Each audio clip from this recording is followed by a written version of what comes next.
Welcome to my channel. Subscribe, listen and enjoy my stories every day. The mid-morning sun blazed through the blinds, casting long shadows across the breakfast nook where I sat, sipping my coffee. The house was silent except for the occasional chirp of a bird or the distant hum of city traffic. Jasmine was still asleep, or so I thought. As I mulled over the events of the past year, a deep sense of unease settled over me. "Mike, I'm pregnant," Jasmine had first told me nearly 18 months ago. The news had hit me like a ton of bricks. We hadn't planned for a child so early in our marriage. Concerned but supportive, I gave her the money for an abortion, respecting her decision. 6 months later, the same situation arose, and with a heavy heart, I handed her the money again. But when she told me a third time, something didn't sit right with me. "I have an appointment at the clinic tomorrow," she said last night, avoiding my eyes. The pattern was too strange, too convenient. This morning, with suspicion gnawing at me, I decided to follow her. From a distance, I watched as Jasmine left our apartment, her steps hurried and her gaze fixed ahead. She didn't head towards the clinic but towards downtown. I trailed her discreetly, my heart pounding in my chest with each step she took away from the path she was supposed to follow. She stopped at a cafe and met with a man who was too familiar with her, their hugs too tight, their laughter too intimate. After a brief exchange, she handed him an envelope, thick and likely filled with the cash I had given her. They didn't head towards any clinic. Instead, they walked to a nearby hotel, disappearing inside. The betrayal sliced through me, raw and sharp. I waited outside, the scenes unfolding in my mind like a tragic play. Hours later, they emerged, smiling and carefree. The sight of them ignited a fire within me, a mix of hurt and fury. I confronted her as the man scurried away. "Jasmine! What is this? Where were you really today?" I demanded, my voice barely controlled. She flinched, her facade crumbling. "Mike, It's not what you think. Is it not? Are you not cheating on me? Were there ever any pregnancies?" The questions spilled out, each one laced with venom. Jasmine's eyes welled up with tears, her earlier confidence fading. "I can explain," she whispered, "but I wasn't sure I wanted to hear any more lies. You've been lying to me, using me." I accused. "I don't know who you are anymore." She tried to reach out to me, her voice trembling. "Mike, please, let's talk about this at home." But I was past talking. "There's nothing left to discuss. We're done, Jasmine." Walking away from her was one of the hardest things I had ever done. The following weeks were a blur of lawyers, divorce papers, and moving out. I broke ties completely, ensuring our paths would never cross again. As I narrated this betrayal to a friend over coffee, he listened intently, a frown deepening on his face. "You did what you had to, Mike.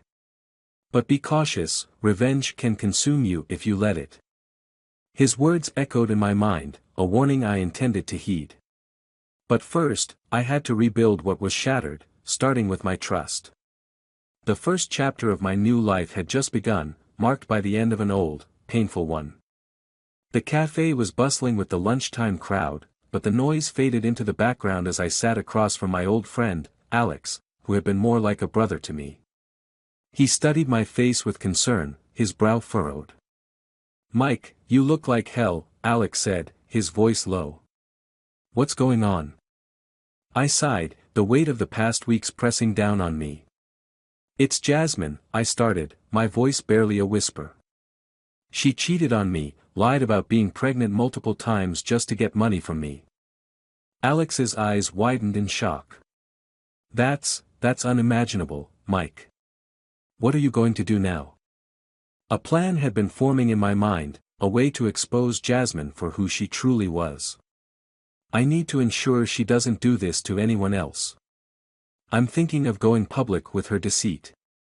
Maybe a blog post or a social media blast. Alex leaned back, processing the information. "That's a big step. You sure you want to take this public? Yes, I affirmed, feeling a resolve building within me. I've got proof, messages, financial statements. It's not just for me. It's for anyone else who might fall into her trap. All right, man, Alex nodded, his expression turning serious. You'll need help. Let's strategize. We can draft something that lays out the facts without making it too personal. Keep it legal. The next few hours were spent in a flurry of activity. Alex helped me craft a detailed post, outlining Jasmine's manipulations without stooping to slander. We included screenshots of text messages and summaries of her financial requests and the fake clinic appointments. Once satisfied with the draft, I took a deep breath and clicked post. It felt like unleashing a part of my turmoil into the world, seeking some semblance of justice. The response was immediate and overwhelming. Comments poured in, some expressing shock, others sharing similar experiences. It was both a comfort and a horror to see how many could relate. As night fell, I lay awake, my phone buzzing continuously with notifications. Amidst the supportive messages, a number I didn't recognize sent a text. Mike, we need to talk. It's about Jasmine. Meet me tomorrow, 10 a.m. at Green Park. Liam. Liam. I racked my brain, then remembered. Liam had been a close friend of Jasmine's, someone she had mentioned occasionally. Why would he want to meet? Curiosity and a tinge of apprehension gnawed at me. The following morning, under the gray expanse of the sky, I found Liam waiting on a park bench, his features drawn and tired. Mike, he greeted, his voice cautious. Thanks for coming. I saw your post. What did you want to talk about? I asked, getting straight to the point. Liam hesitated, then looked up, his eyes earnest. Jasmine, she's planning something, Mike. She's not taking your post lightly. She's gathering support to hit back at you. A cold chill ran down my spine. What do you mean? She's twisting the story, playing the victim. She's talked to some people, trying to sue you for defamation. Liam's words hit me like a bucket of ice water. I processed this new information, my mind racing. Thanks for the heads up, Liam. I'll be ready for her. As I left the park, the weight of the impending storm settled on my shoulders. Jasmine was preparing to strike back, and I needed to be prepared. The battle lines were drawn, and the next moves would determine everything. My fight for justice was just beginning, and I was ready for whatever came next. The morning sun had barely begun to streak across the city skyline when I found myself sitting in the small, somewhat cramped office of Elaine Roberts, a reputable attorney known for her tenacity in legal battles. Her desk was cluttered with files and legal pads, each stack a testament to the myriad of lives she'd intersected with. Mike, Elaine began, her eyes scanning the documents I had laid out before her. This is a complex case. If Jasmine is indeed planning a defamation suit, we need to be proactive. I nodded, my hands clasped tightly in front of me. I have all the evidence here, text messages, bank statements, everything. She manipulated me repeatedly. Elaine picked up a stack of printouts, her expression pensive. Good, this is solid. But we'll also need to show motive and her pattern of behavior. It's not just about defending you, it's about proving her deceit systematically. As we discussed our strategy, my phone vibrated incessantly. Calls, texts, emails, the repercussions of my public post were not subsiding. Among them, a message from an unknown number caught my eye. Watch your back, Mike. You started a war you can't win. The threat sent a shiver down my spine, but it also steeled my resolve. Elaine, I received threats. It's getting ugly. She looked up sharply. We need to take this seriously. Document everything. It could be useful in court. Later that day, as I left Elaine's office, determined and prepared for the legal storm ahead, I decided to visit the cafe where Jasmine and I used to go, a place full of happier memories, now tainted. As I sat with a bitter coffee, pondering my next move, a familiar face approached my table. "Mike?" "It's been a while," said Derek, a mutual friend who had remained more in Jasmine's orbit after our split. "Derek," I greeted warily, "what do you want?" He sat down uninvited, his demeanor nervous. "I heard about what's going on. Jasmine's rallying people, saying you're smearing her without cause. She's convinced a lot of folks." Anger flared within me, but I kept my voice even. "She lied to me, Derek. She used me. Everything I posted is the truth." Derek sighed, looking around before leaning closer. "I believe you, man. Jasmine can be persuasive. But some of us know her true colors. I just thought you should know, not everyone is against you." His words were a small comfort, but they reinforced the isolation of my situation. "Thanks, Derek. If you're willing to speak out, it could really help."